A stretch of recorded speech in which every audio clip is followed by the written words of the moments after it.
नमस्कार, आप देख रहे हैं क्राइम दर्पण न्यूज 24। तो आइए बात करते हैं आज के मुख्य समाचार पर। देश भर की तमाम बड़ी खबरों पर नजर डालते हैं। पीएम किसान योजना की 21वीं किस्त 19 नवंबर को जारी होगी। एक सवाल है कि क्या किसान के शादीशुदा बेटे को भी योजना का लाभ मिलेगा?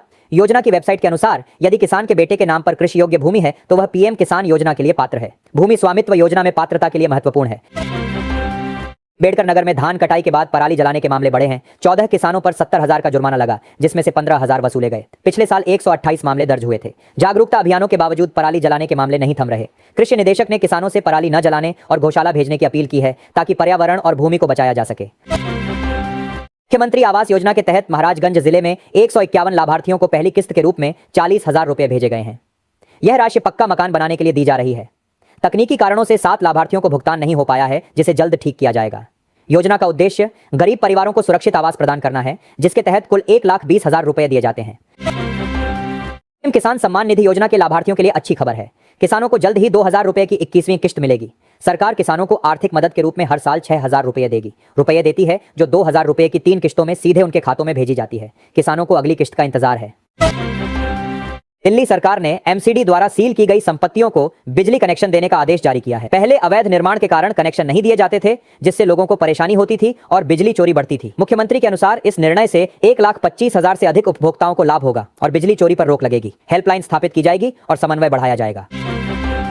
अमेरिका में ट्रंप प्रशासन की वीजा नीतियों के कारण विदेशी छात्रों के दाखिले में कमी आई है। इंस्टीट्यूट ऑफ इंटरनेशनल एजुकेशन के सर्वे में अंतरराष्ट्रीय छात्रों के दाखिले में 10% की कमी आई है। गिरावट दर्ज की गई है। शिकागो की डेपा यूनिवर्सिटी में सबसे ज्यादा गिरावट आई है। ट्रंप प्रशासन विदेशी छात्रों पर निर्भरता कम करना चाहता है, जिसका असर कॉलेजों के बजट पर पड़ रहा है। वीजा जांच में सख्ती के कारण भारतीय छात्र प्रभावित हुए हैं।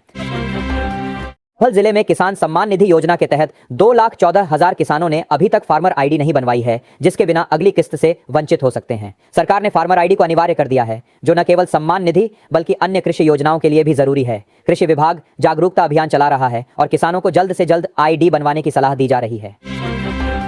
पंजाब सरकार ने आवारा पशुओं की दशकों पुरानी समस्या को हल करने के लिए एक राज्य स्तरीय कार्य योजना शुरू की है। मुख्यमंत्री भगवंत मान ने इस समस्या के समाधान के लिए ठोस कदम उठाए हैं। पीड़ितों को वित्तीय सहायता प्रदान की जा रही है और गौशालाओं में आवारा पशुओं को आश्रय दिया जा रहा है। सरकार ने हेल्पलाइन नंबर भी जारी किया है, जिस पर लोग आवारा पशुओं के हमले की शिकायत दर्ज करा सकते हैं। झारखंड में बिजली उत्पादन और बिक्री में अनियमितताओं का मामला सामने आया है, जिससे सरकार को भारी नुकसान हुआ है। हाई कोर्ट ने इस मामले पर स्वतः संज्ञान लेते हुए संबंधित कंपनियों से जवाब मांगा है। आरोप है कि गड़बड़ी के कारण सरकार को करोड़ों का नुकसान हुआ है। पीएम मोदी ने एक कार्यक्रम में लालू प्रसाद यादव के शासनकाल में बिहार की स्थिति पर दुख जताया। उन्होंने कहा कि लालू यादव चाहते तो बिहार के लिए बहुत कुछ कर सकते थे, लेकिन उन्होंने जंगल राज को प्राथमिकता दी। पीएम मोदी ने बिहार में एनडीए की जीत का जिक्र करते हुए कहा कि हमें भावनात्मक मोड़ में रहना है। उन्होंने 1991 के लोकसभा चुनावों को भी याद किया। मुख्य न्यायाधीश बीआर गवई ने कहा कि न्यायिक सक्रियता को न्यायिक दुस्साहस या आतंकवाद में नहीं बदलना चाहिए। उन्होंने यह बात जस्टिस एफ.आई. रेबेलो की पुस्तक विमोचन कार्यक्रम में कही। सीजेआई ने कहा कि विधायिका या कार्यपालिका के विफल रहने पर अदालतों को हस्तक्षेप करना चाहिए, लेकिन न्यायिक सक्रियता की एक सीमा होनी चाहिए। उन्होंने न्यायपालिका के समक्ष चुनौतियों का भी उल्लेख किया। 30 वर्षीय धीरेन्द्र कृष्ण शास्त्री ने अपनी सादगी और देसी अंदाज से लाखों लोगों को अपना दीवाना बना लिया है। सनातन हिंदू एकता पदयात्रा के आह्वान पर हजारों लोग सड़कों पर उतर आए। उनका ठेठ देसी भाषा में बातचीत करने का अंदाज, विनम्रता और भावुकता लोगों को प्रभावित करती है। अनुयायी उन्हें परिवार का सदस्य मानते हैं और उनमें अटूट आस्था रखते हैं। सिवान जिले में आवारा पशुओं और नीलगायों से परेशान किसानों के लिए खुशखबरी है। अब वे अपनी फसलों को हाईटेक बायोएकास्टिक मशीन लगाकर बचा सकते हैं। सरकार इस मशीन को लगाने के लिए किसानों को 30 से 35,000 रुपए तक का अनुदान देगी। इच्छुक किसान ऑनलाइन आवेदन कर सकते हैं। यह मशीन फसलों को आवारा पशुओं से बचाने में मददगार साबित होगी। बागपत में चीनी मिलों पर किसानों का 328 करोड़ रुपए का गन्ना भुगतान बकाया है, जिसके कारण किसानों को आर्थिक संकट का सामना करना पड़ रहा है। गन्ना विभाग ने मिल प्रबंधन को नोटिस जारी किए हैं और बकाया भुगतान कराने के प्रयास किए जा रहे हैं। किसान दिवस पर भुगतान न होने पर किसानों ने हंगामा भी किया था। मुख्यमंत्री नीतीश कुमार की अंतिम कैबिनेट बैठक में मंत्रियों ने तालियों से उनका स्वागत किया। मुख्यमंत्री ने एनडीए की जीत के लिए सभी को धन्यवाद दिया। मंत्रियों ने मुख्यमंत्री के नेतृत्व की सराहना की। बैठक में मुख्यमंत्री ने राज्यपाल को विधानसभा भंग करने का पत्र सौंपने का निर्णय लिया। इसके बाद वे राजभवन गए और फिर एनडीए नेताओं से मिले। शहरी और ग्रामीण क्षेत्र के बिजली उपभोक्ताओं के लिए बड़ी राहत भरी खबर है। पहली बार शासन ने ब्याज दर के साथ मूलधन में भी छूट दी है। 1 दिसंबर से लागू पहले चरण के लिए शुरू होने वाली इस योजना में बकाया पर 100% ब्याज दर की छूट के साथ ही मूलधन में भी 25% छूट मिलेगी।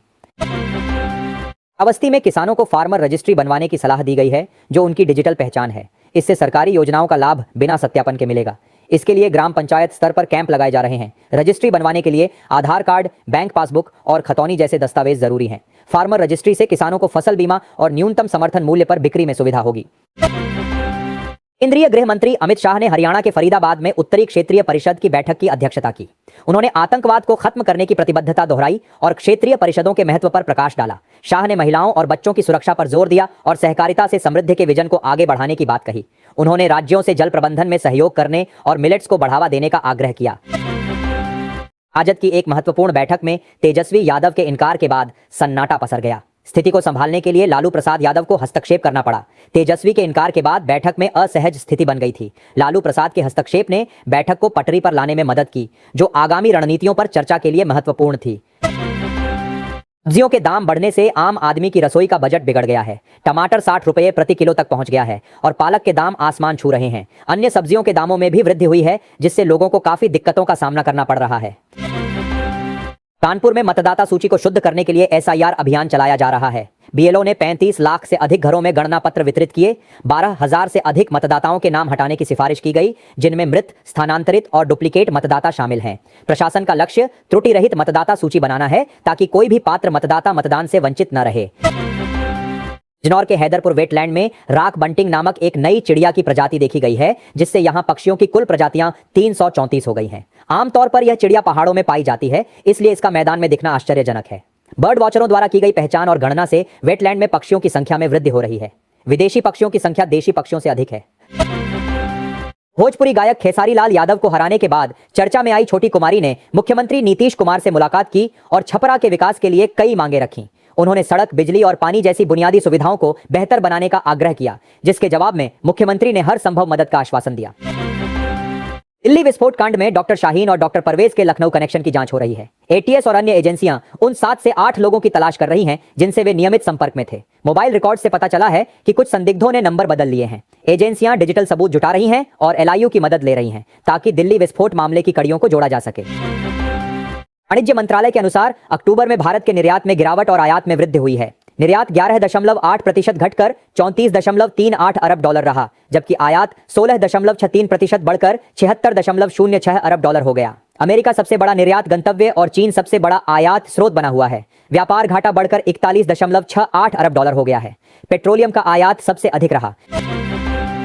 बिहार विद्यालय परीक्षा समिति ने बीबोस 10वीं और 12वीं परीक्षा 2025 का कार्यक्रम जारी कर दिया है। 12वीं की सैद्धांतिक परीक्षा 9 दिसंबर से और 10वीं की 15 दिसंबर से शुरू होगी। परीक्षा 2 पालियों में आयोजित की जाएगी और प्रश्न पत्र पढ़ने के लिए 15 मिनट का अतिरिक्त समय दिया जाएगा। परीक्षा केंद्रों में प्रवेश परीक्षा शुरू होने से 30 मिनट पहले तक ही मिलेगा। मध्य प्रदेश में शासकीय योजनाओं के क्रियान्वयन में जिलों की रुचि कम होने से ग्वालियर सहित 5 जिले पिछड़ गए हैं। इन जिलों का प्रदर्शन 10 में से 3.26 अंक से भी कम रहा। वहीं मंदसौर जैसे जिलों का प्रदर्शन बेहतर रहा। मुख्यमंत्री ने इस पर नाराजगी जताई और सुधार के निर्देश दिए।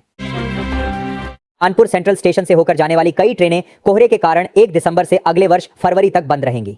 कुछ ट्रेनें आंशिक रूप से निरस्त रहेंगी और कुछ के फेरे कम किए जाएंगे। रेलवे ने यात्रियों को होने वाली असुविधा के लिए खेद जताया है और उनसे अपनी यात्रा की योजना बनाने से पहले ट्रेनों की स्थिति जांचने का आग्रह किया है। बेगूसराय में जन सुराज पार्टी का प्रदर्शन निराशाजनक रहा। पीके की पार्टी के ज्यादातर उम्मीदवारों की जमानत जब्त हो गई, जिससे पार्टी की रणनीति पर सवाल उठ रहे हैं। विश्लेषकों का मानना है कि जन सुराज को बिहार की राजनीति में जगह बनाने के लिए कड़ी मेहनत करनी होगी और मतदाताओं का विश्वास जीतना होगा। झारखंड हाईकोर्ट ने प्रशिक्षित विशेष सहायक शिक्षकों की नियुक्ति मामले में अहम फैसला सुनाया है। कोर्ट ने विशेष शिक्षकों के 3,451 पदों पर नियुक्ति की अनुमति दी है, जबकि अन्य शिक्षकों की नियुक्ति पर रोक बरकरार रखी है। अदालत ने कर्मचारी चयन आयोग को मार्च 2026 तक नियुक्ति प्रक्रिया पूरी करने का निर्देश दिया है। शराब उपभोक्ता अब राज्य में किसी भी शराब की दुकान से खरीदी जाने वाली शराब असली है या नकली, इसकी जानकारी मोबाइल एप्लीकेशन से हासिल कर सकेंगे। साथ ही शराब की अधिकतम कीमत, डिस्टिलरी, तीव्रता और संबंधित दुकान की भी जानकारी इस ऐप के माध्यम से मिल सकेगी। उपेंद्र कुशवाहा ने स्पष्ट किया है कि बिहार में महाराष्ट्र जैसी स्थिति नहीं बनेगी और नीतीश कुमार ही मुख्यमंत्री बने रहेंगे। उन्होंने राजनीतिक अस्थिरता की अफवाहों को खारिज करते हुए जदयू की एकजुटता पर जोर दिया। कुशवाहा ने विपक्ष पर भ्रम फैलाने का आरोप लगाया और कहा कि सरकार नीतीश कुमार के नेतृत्व में अपना कार्यकाल पूरा करेगी। फिरोजाबाद में साइबर क्राइम पुलिस ने डिलीवरी एजेंट बनकर ठगी करने वाले गिरोह के 2 सदस्यों को गिरफ्तार किया है। ये आरोपी जस्ट डायल से डेटा लेकर ग्राहकों को कॉल करते थे और पार्सल के नाम पर पैसे ठगते थे। पुलिस ने इनके पास से मोबाइल फोन बरामद किए हैं। पूछताछ में पता चला कि ये 2 साल से ठगी कर रहे थे और 1,500 से अधिक लोगों को शिकार बना चुके हैं। दिल्ली के लाल किले के पास 10 नवंबर को हुए विस्फोट में 2 और घायलों की मौत हो गई है। एलएनजेपी अस्पताल में इलाज के दौरान लुकमान और विनय पाठक ने दम तोड़ दिया। इस घटना में अब तक 15 लोगों की जान जा चुकी है। दिल्ली पुलिस मामले की जांच कर रही है और मृतकों का पोस्टमार्टम कराया जाएगा। झारखंड में ठंड बढ़ने के साथ ही मौसम विभाग ने 7 जिलों में शीतलहर का अलर्ट जारी किया है। गुमला में सबसे कम तापमान 6.6 डिग्री सेल्सियस दर्ज किया गया। उत्तर पश्चिमी हवाओं के कारण तापमान में गिरावट आई है। हालांकि पूर्वी हवाओं के चलते मंगलवार से तापमान में कुछ राहत मिलने की उम्मीद है। अगले 3 दिनों में तापमान में वृद्धि होने की संभावना है। घाटशिला उपचुनाव में झामुमो की जीत के बाद पूर्वी सिंहभूम जिले से हेमंत कैबिनेट में मंत्री पद के लिए चर्चा तेज हो गई है। दिवंगत मंत्री रामदास सोरेन के निधन से खाली हुए पद के लिए बहरागोड़ा के समीर मोहंती, घाटशिला के सोमेश चंद्र सोरेन और पोटका के संजीव सरदार के नामों पर विचार किया जा रहा है। समीर मोहंती का नाम सबसे आगे है क्योंकि उनके मंत्री बनने से बंगाल और ओडिशा में पार्टी की पकड़ मजबूत हो सकती है। मुख्यमंत्री नीतीश कुमार ने राज्यपाल को 17वीं विधानसभा भंग करने का प्रस्ताव सौंपा, जिसे राज्यपाल ने स्वीकार कर लिया। नई सरकार का शपथ ग्रहण 20 नवंबर को होगा। राज्यपाल ने नीतीश कुमार के इस्तीफे और विधानसभा भंग करने के प्रस्ताव को स्वीकार किया। शपथ ग्रहण समारोह 20 नवंबर को होगा। फार्मर आईडी न बनाने वाले 2,14,000 किसान सम्मान निधि की 6,000 रुपए किस्त से वंचित हो सकते हैं। संभल जिले में केवल 1,25,000 ने ही आईडी बनवाई। कृषि विभाग ने चेताया, बिना आईडी अगले भुगतान रोक दिए जाएंगे। किसान जल्द करें रजिस्ट्रेशन। भारत और अमेरिका के बीच व्यापार समझौते को लेकर सकारात्मक संकेत मिले हैं। वाणिज्य सचिव राजेश अग्रवाल ने कहा कि दोनों देश एक ऐसे समझौते के करीब हैं जो पारस्परिक लाभ और तेल शुल्क जैसे मुद्दों का समाधान करेगा। इस समझौते का लक्ष्य द्विपक्षीय व्यापार को 2030 तक $500 अरब तक बढ़ाना है। मुख्यमंत्री योगी आदित्यनाथ ने गोरखपुर में यूपीएसएसएफ की द्वितीय वाहिनी के निर्माण का निरीक्षण किया। उन्होंने अधिकारियों को गुणवत्ता बनाए रखने और अक्टूबर 2026 से पहले काम पूरा करने के निर्देश दिए। 343 करोड़ रुपए की लागत से 50 हेक्टेयर में एसएसएफ बटालियन का निर्माण हो रहा है, जिसमें आधुनिक सुविधाएं होंगी। सरकार भवन तक अप्रोच मार्ग भी बनवा रही है। मनरेगा योजना में पारदर्शिता लाने के लिए गोंडा के बेलसर में जॉब कार्ड धारकों का ई-केवाईसी अनिवार्य कर दिया गया है। 48 ग्राम पंचायतों में श्रमिकों को यह प्रक्रिया समय पर पूरी करने के निर्देश दिए गए हैं। ऐसा न करने पर उन्हें रोजगार नहीं मिलेगा। अधिकारियों का कहना है कि इसका उद्देश्य श्रमिकों की सही पहचान सुनिश्चित करना और फर्जी भुगतान रोकना है। अभी तक केवल 800 श्रमिकों की ई-केवाईसी हुई है। जिवासन टोल प्लाजा के शुरू होने से द्वारका एक्सप्रेसवे पर 35,000 वाहन कम हो गए हैं, जिससे दिल्ली गुरुग्राम एक्सप्रेसवे पर ट्रैफिक बढ़ गया है। टोल दर अधिक होने के कारण व्यावसायिक वाहनों ने रूट बदल लिया है। ट्रांसपोर्टरों ने टोल दर कम करने की मांग की है, जबकि निजी वाहनों के लिए मासिक पास की सुविधा दी गई है। जम्मू रेलवे स्टेशन पर सुरक्षा बढ़ा दी गई है क्योंकि आतंकवादियों द्वारा हमले की योजना बनाने की आशंका है। पुंछ पुलिस ने आतंकवादियों की सूचना देने वाले को इनाम देने की घोषणा की है। स्टेशन पर यात्रियों की गहन जांच की जा रही है और लोगों से संदिग्ध गतिविधियों की सूचना देने का आग्रह किया गया है। फिरोजपुर जिले में धान की पराली जलाने के मामलों में इस बार कमी आई है। जिला प्रशासन और पुलिस की सख्ती के चलते पिछले साल के मुकाबले लगभग आधे मामले सामने आए हैं। इस बार 543 मामले रिपोर्ट हुए हैं, जबकि पिछले वर्ष 1059 मामले थे। पुलिस ने 41 आरोपितों पर केस दर्ज किए हैं। डिप्टी कमिश्नर ने बताया कि प्रशासन की निगरानी और किसानों की जागरूकता से यह कमी आई है। दिल्ली की 30 हजारी कोर्ट ने कांग्रेस अध्यक्ष मल्लिकार्जुन खड़गे के खिलाफ एक आपराधिक याचिका खारिज कर दी है। आरएसएस सदस्य रविंद्र गुप्ता ने यह याचिका दायर की थी, जिसमें खड़गे पर पीएम मोदी के खिलाफ आपत्तिजनक बयान देने का आरोप लगाया गया था। कोर्ट ने कहा कि खड़गे का बयान किसी समुदाय को लक्ष्य बनाकर नहीं दिया था और यह महज राजनीतिक मतभेदों पर आधारित था। मानहानि का मामला भी नहीं बनता। समस्तीपुर जिले में जनसुराज पार्टी का प्रदर्शन निराशाजनक रहा, जहां किसी भी उम्मीदवार की जमानत नहीं बची। कल्याणपुर में सबसे अधिक 16,574 वोट मिले, जबकि मोरवा में सबसे कम 4,131 वोट प्राप्त हुए। पार्टी को जिले में मतदाताओं का समर्थन हासिल करने के लिए और अधिक प्रयास करने की आवश्यकता है। दिल्ली के लाल किले के पास हुए धमाके के बाद राजनीति गर्मा गई है। महबूबा मुफ्ती के बयान पर बीजेपी ने पलटवार करते हुए कहा कि विपक्ष आतंकवाद को सही ठहराने की कोशिश कर रहा है। मुफ्ती ने सरकार पर कश्मीर की समस्याओं को दिल्ली तक पहुंचाने का आरोप लगाया। एनआईए ने धमाके के आरोपी को 10 दिन की कस्टडी में भेज दिया है। सहकारी बैंक के पूर्व चेयरमैन व भाजपा नेता विजय मिश्र ने उन पर मानहानि का परिवाद दायर किया है। उनके अधिवक्ता संतोष पांडे ने बताया कि एमपी एमएलए कोर्ट के मजिस्ट्रेट शुभम वर्मा ने गवाह रामचंद्र दुबे को जिरह के लिए 26 नवंबर को तलब किया है। राजद विधायक दल की बैठक में तेजस्वी यादव को राजद विधायक 26 नवंबर को तलब किया है। दल का नेता चुना गया। इससे स्पष्ट हो गया कि वही नेता प्रतिपक्ष रहेंगे। लालू प्रसाद यादव ने कहा कि तेजस्वी ने पार्टी को आगे बढ़ाया है और वही महत्वपूर्ण निर्णय लेंगे। बैठक में बिहार विधानसभा चुनाव 2025 में हार के कारणों पर चर्चा हुई, धांधली के आरोपों पर बात हुई और आगे की रणनीति पर विचार किया गया। रोहिणी विवाद को घर का मामला बताया गया। साल मां वैष्णो देवी की यात्रा में भारी गिरावट आई है। इसके कई कारण बताए जा रहे हैं, जैसे कि मौसम और आर्थिक मंदी। व्यापारियों का कहना है कि श्रद्धालुओं के लिए आवास, भोजन और परिवहन जैसी सभी सुविधाएं उपलब्ध हैं। यात्रा में गिरावट से उनके व्यवसाय पर असर पड़ा है, लेकिन उन्हें उम्मीद है कि स्थिति जल्द ही सुधरेगी। नगर में शाम होते ही बसों की कमी हो जाती है, जिससे यात्रियों को कड़ाके की ठंड में घंटों इंतजार करना पड़ता है। शाम के समय बसें अचानक गायब हो जाती हैं, जिससे लोगों को भारी परेशानी का सामना करना पड़ता है। ठंड के मौसम में यह समस्या और भी गंभीर हो गई है, जिससे यात्रियों को अपने गंतव्य तक पहुंचने में मुश्किल हो रही है। इस वर्ष मौसम ने किसानों को खुश कर दिया है। खरीफ के बाद रब्बी फसल के लिए भी अनुकूल परिस्थितियां हैं। धान की अच्छी पैदावार हुई और खेतों में नमी बनी रहने से रब्बी फसल की तैयारी में राहत मिली है। किसान कटाई और बुआई दोनों काम एक साथ कर रहे हैं, जिससे लागत और समय की बचत हो रही है। कृषि विभाग किसानों को गेहूं बीज का वितरण कर रहा है। समाजवादी पार्टी के नेता आजम खान के खिलाफ अब तक 12 मुकदमों में फैसले आए हैं, जिनमें से 7 में उन्हें सजा हुई है। हाल ही में उन्हें पैन कार्ड मामले में 7 साल की सजा सुनाई गई। इससे पहले उन्हें भड़काऊ भाषण और डूंगरपुर प्रकरण जैसे मामलों में भी सजा हो चुकी है, जबकि कुछ मामलों में वह बरी भी हुए हैं।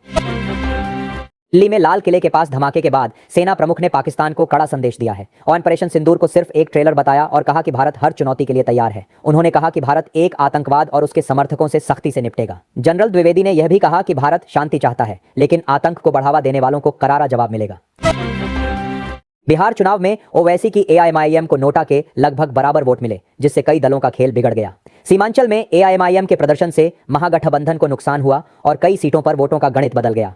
एआईएमआईएम के प्रदर्शन ने बिहार की राजनीति में नए समीकरणों को जन्म दिया। सिवान जिले में विधानसभा चुनाव में 76 में से 60 उम्मीदवारों की जमानत जब्त हो गई। जन स्वराज पार्टी और बसपा के प्रत्याशियों समेत कई बड़े नाम भी अपनी जमानत बचाने में नाकाम रहे। नोटा को भी कई उम्मीदवारों से ज्यादा वोट मिले। बागियों का प्रदर्शन भी निराशाजनक रहा। मतदाताओं ने इस बार कई स्थापित चेहरों को नकार दिया। श्रीनगर में शीतलहर का प्रकोप जारी है, जिससे घाटी में कड़ाके की ठंड पड़ रही है। गुलमर्ग को छोड़कर अधिकांश क्षेत्रों में न्यूनतम तापमान जमाव बिंदु से नीचे दर्ज किया गया। मौसम विभाग ने आने वाले दिनों में तापमान में और गिरावट की आशंका जताई है, जिससे लोगों की परेशानियां बढ़ सकती हैं। 23 नवंबर तक मौसम शुष्क रहने का अनुमान है। मुख्यमंत्री योगी आदित्यनाथ ने 2017 के पहले और आज के उत्तर प्रदेश की तुलना करते हुए कहा कि जहां हर तीसरे दिन दंगा होता था, बहन बेटी और व्यापारी सुरक्षित नहीं थे, प्रदेश के सामने पहचान का संकट था, आज उसी प्रदेश ने देश को कानून व्यवस्था का मॉडल दे दिया है। यह प्रयास से ही हो सकता है। असदुद्दीन ओवैसी की पार्टी एआईएमआईएम बिहार में अपनी स्थिति मजबूत करने की कोशिश कर रही है, खासकर सीमांचल क्षेत्र में, जो कि हाट में जीत के बाद पार्टी अब अन्य क्षेत्रों में भी विस्तार करने की योजना बना रही है। एआईएमआईएम का लक्ष्य बिहार के अगले चुनावों में अधिक सीटें जीतना है और इसके लिए वे लगातार प्रयास कर रहे हैं। लखनऊ में जनता दर्शन के दौरान एक महिला ने मुख्यमंत्री योगी आदित्यनाथ से अपने बीमार बच्चे के इलाज के लिए आर्थिक मदद मांगी। मुख्यमंत्री ने तत्काल बच्चे को केजीएमयू भेजा और इलाज शुरू करवाया। जनता दर्शन में 60 से अधिक फरियादियों ने अपनी शिकायतें दर्ज कराईं, जिनका समाधान करने का निर्देश मुख्यमंत्री ने अधिकारियों को दिया। झारखंड के सरकारी स्कूलों में 18 से 20 नवंबर तक शिक्षकों का आवश्यकता आधारित आकलन होगा। प्राथमिक, उच्च प्राथमिक, माध्यमिक और उच्चतर माध्यमिक विद्यालयों के शिक्षक इसमें भाग लेंगे। स्कूली शिक्षा विभाग यह आकलन करेगा कि शिक्षकों को किस प्रकार के प्रशिक्षण की जरूरत है, जिसके आधार पर उन्हें प्रशिक्षण दिया जाएगा। मूल्यांकन में शिक्षकों को स्मार्टफोन लाने के लिए कहा गया है। बिहार विधानसभा चुनाव 2025 में राजद की हार के बाद मदन प्रसाद चर्चा में हैं, जिनका टिकट कटने पर उन्होंने राजद को 25 सीटों पर सिमटने का श्राप दिया था। मदन प्रसाद ने तेजस्वी यादव पर घमंडी होने का आरोप लगाया था और कहा था कि कुछ लोग पार्टी को बर्बाद कर रहे हैं। अगले महीने दिसंबर 2025 में आरबीआई द्वारा मौद्रिक समिति की बैठक रखी जाएगी। इस बैठक में रिजर्व बैंक वित्तीय संबंधित कई महत्वपूर्ण निर्णय लेगा। इसके साथ ही रेपो रेट की समीक्षा भी करेगा। हर 2 महीने में रिजर्व बैंक ऑफ इंडिया द्वारा रेपो रेट रिव्यू किया जाता है। झारखंड सरकार ने किसानों को धान की बिक्री पर एक मुश्त भुगतान करने का फैसला किया है। खाद्य आपूर्ति मंत्री इरफान अंसारी ने कहा कि किसानों को प्रति क्विंटल 2369 रुपए के न्यूनतम समर्थन मूल्य के साथ 100 रुपए का बोनस भी मिलेगा। यह निर्णय बिचौलियों से मुक्ति दिलाएगा और किसानों को सशक्त बनाएगा। धान खरीद प्रक्रिया 15 दिसंबर से पहले शुरू हो जाएगी। भारत निर्वाचन आयोग ने बिहार विधानसभा चुनाव के नतीजे आने के 72 घंटे के भीतर इंडेक्स कार्ड जारी किया। रिपोर्ट में दलों को मिले मतों और प्रतिशत का विवरण है। आयोग ने 1951 के बाद सर्वाधिक मतदान और महिला भागीदारी को अपनी उपलब्धि बताया। मतदाता सूची में सुधार के लिए विशेष अभियान चलाया गया और कर्मचारियों का पारिश्रमिक बढ़ाया गया। ऊर्जा मंत्री की योजना के तहत बिजली चोरी करने वालों को जुर्माने में राहत मिलेगी। निगम बिजली चोरी के मामलों में राजस्व निर्धारण में छूट देगा, जिससे लगभग 9425 उपभोक्ताओं को लाभ होगा। यह योजना 1 दिसंबर से शुरू होकर 3 महीने तक चलेगी, जिसमें अलग अलग चरणों में 50% तक की छूट मिलेगी। विद्युत वितरण खंड प्रथम में 24 करोड़ रुपए का जुर्माना बकाया है, जिसकी वसूली की तैयारी है। आज की क्राइम दर्पण न्यूज 24 रिपोर्ट में इतना ही। खबर पसंद आई तो लाइक करें, शेयर करें। हर बड़ी खबर के लिए चैनल सब्सक्राइब करना न भूलें। फिर हाजिर हो गए फिर किसी बड़ी खबर के साथ। तब तक के लिए नमस्कार।